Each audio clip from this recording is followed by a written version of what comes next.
Hello, TFG listeners. I would like to welcome you to our podcast, Situational Awareness. As always, I'm Prisa101, or Kirk, and joining me is my co-host, Blogschnarp, or Eric, to provide you with the answers to problems that you never knew existed. But with that, let's get on with today's show. Do you think if we lived on one giant landmass, would we just constantly be at war with one another? Like, actual war. Like Pangea? Yeah, like Pangea. Actually, I had Pangea written down. Like, if Pangea still existed today, you know, we all share one giant continent, would we just forever be at war with one another? Would there be any peace? Is this from like the beginning of time? No, say tomorrow everything just melts together. Yeah, just magics together, and we lose Australia. Can we lose Canada or something? Yeah, I was actually just saying no. We keep Australia, we lose Canada. No more Canada, right. But everything's together, so no Canada. I don't think we'd always be at war. So if we never like were away from Pangea, if the continents never like formed the way they are, if it was just always Pangea, I feel like yes, we would have always been at war, and there would have been no point in time where everything was peaceful. You know, like people would always be fighting each other, and it would have reached a certain point where either everybody's dead or one society wins. You know. One society to rule them all. Yeah, like who would win until somebody gets upset and now there's two societies, and then somebody else is like, oh, I could do that too. You know, like whichever society has samurais wins, right? Huh? Whoever has samurais wins, right? Like we're ninjas, they're the ones that win. Not necessarily. I think so.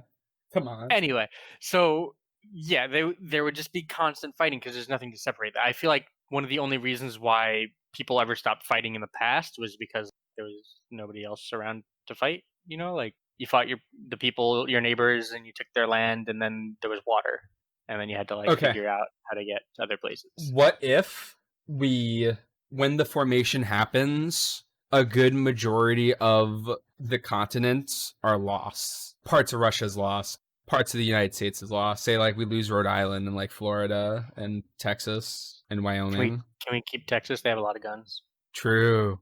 All right, we keep Texas. Anyway, we lose, like, every continent loses a good portion of its land. No one dies, but they lose a good portion of land. All of a sudden, like, definitely fighting because no one dies, but they're starting to be overlapped. No, like, because overpopulation is going to be a problem. Yeah, lots of homeless people.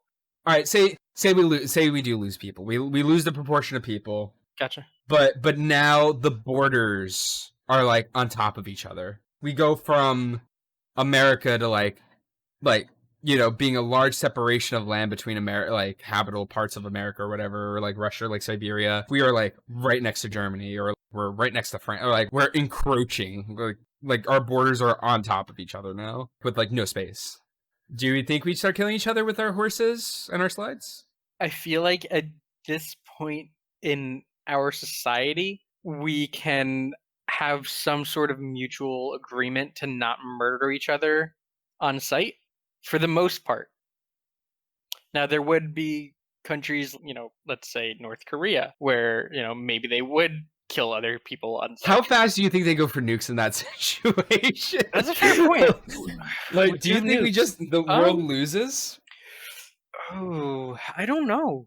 I don't... Because, like, there has to be even less of an incentive to nuke at that point. Everybody has nukes at this point, right? Like, we haven't had a nuclear war yet. And if we do, then like Earth just ends, like there's no coming back. Yeah. I think that there's coming back, just not for humans. I'm sure life will eventually bloom on the planet again after we're gone. Sure, yeah, but humans like, lose. For us, we're just done. Like, I think I don't think we make it long in a world where we like lose our borders and things get like really close. I think fighting happens real quick. I feel like we're morons. I feel like they'll turn on America really quick, if anything. We still have a big army, like we're still a threatening country comparatively. With everything say this happens tomorrow, with everything that's been going on, I feel like we're super divided and we wouldn't come together for something like this as a country. I think we would. What do you think has to happen this year for us to all unite under one banner? Aliens. Super racist aliens. Alien invasion. Alien invasion. Not even invasion, just, like, extraterrestrial something relevant contact. If aliens did try to invade us, do you think they would give the best space invader planets on the planet drones to fight them off with? I'm sorry, ask the question again. If aliens did invade us tomorrow, do you think that they'd give the best space invader players in the world a console with drones, like remote drones, to like fight these aliens off? Do we think that the aliens would give it to us? No, like the government, the U.S. government, Okay, like the okay. world governments. They're like, we need to find these players. No. They've been training for this for their lives. No, I don't think that's the play. No, why not? Like they've had practice on this for years. I don't think space combat is the same as you think it is. I don't think they move in, like a line together, like side to side and then slowly forward, then side to side again. What if they did? Like I don't think that's what their pattern of attack would be. You don't know that? I don't know that, but I hope that it isn't, for their sake. For our sake, because if they can master space travel and we can't, and they use that, then again, maybe they never had, like proper combat training. Maybe they're just all at peace all the time, and because of that, they've never had to like fight wars. They've never learned better strategy for war stuff, and because of that, we just win. They never had space invaders. Yeah, because that's what they used to do back in the day with like guns and stuff, muskets. They used to just like walk at each other and shoot. Yeah, and then they would take a knee, reload, and then the next. Yeah, and then if you don't die during that point, like maybe you get to live and you take someone out with you. Yeah, maybe you take a second shot. Who knows? Yeah, so I think maybe these aliens don't know how to perform combat very well. Like, let's be real. If we see aliens, we're shooting first immediately, and they'll see us as hostiles. Maybe. We're starting that. You don't think we shoot the aliens immediately? It depends who finds which country them. Sees the alien. Yeah. Which out of the countries doesn't shoot first, or which Canada. does? Which all right, Canada, fair. America, Russia, Japan, China. North 100%. Korea. Yeah. I don't know any other countries. You don't know any other countries? But most of them. How about Australia? What does Australia do? If they're not lost in the Pangea. Are they... What do the aliens look like? 2 legs? 4 legs? Some of them are 2-legged. Some of them walk on 4 legs. Some of them roll, and some of them float with their minds. The Australians are fine then. They're not going to attack. They're not going to attack? Yeah, anything over like 8 legs, and maybe they'll attack. That's what they're used to? Yeah.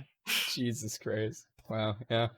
Have you seen some of their spiders? Those things are like the sizes of houses. It's insane. Dude, the frog. Dude, I would never live in Australia. I would kill myself. If I woke up and I was in Australia and I looked around and I saw one of those creatures, I would kill myself. Yeah. I can't deal with spiders now. Yeah. Like, I can't deal with them at all. Just I see one in the room, it falls off. Time to burn the house down. On a completely not unrelated note, but mostly unrelated, at work yesterday, I let slip that I am afraid of clowns.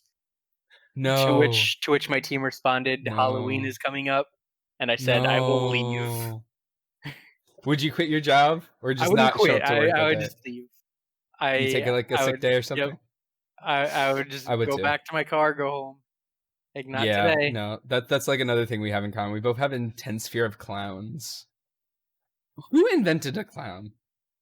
Why do they exist? Why do clowns exist? Who? The Harlequin developed in... Oh, yeah, it's a Harlequin in England in the 17th century, inspired by the...